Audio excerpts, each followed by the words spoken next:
Yo Matchmaker PH, Jermel Charlo ang undisputed nga po sa 154 division, at dito nga po ay nagpahayag nga po siya sa kanyang nalalapit na laban. Sinabi nga niya na hindi talaga coincidence na makarating siya sa kanyang pinaroroonan ngayon, na lalabanan ang undisputed din sa super middleweight division champ na si Saul Canelo Alvarez.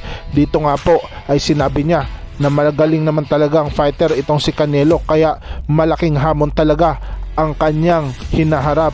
Ngunit dito nga po ay sinabi rin niya na nag-ensayo siya sa Mayweather Gym.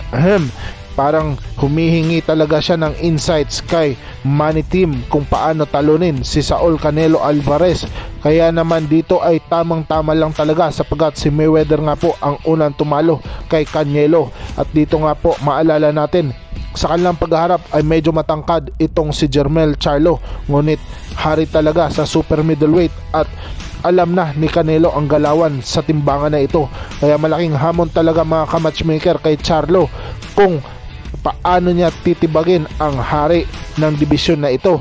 Kaya naman dito nga ay kailangan niya magpuspusa ng ensayo para matibag ang hari sa super middleweight undisputed champion na si Saul Canelo Alvarez. Samantala mga ka-matchmaker, matapos nga pong nakipagbiruan at napagbugbugan ang kanyang promoter, ay dito nga po ay napabilib talaga ni Cuadro Alas ang Japanese promoter na ito. Kaya naman dito nga po ay nagpost agad si Cuadro Alas sa kanyang social media na ano ang malaking plano at ano ang sadya. Feeling ko mga ka-matchmaker ay niluluto na talaga ang kanyang paparating na laban at hinahanda na ang kanyang mga makakasalamuha sa ibabaw ng lona.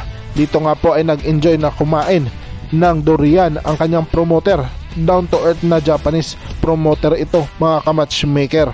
At dito nga po ay kailangan niya talagang hindi ma-upset at kailangan niyang manalo na impresibo sa kanyang napaparating na laban.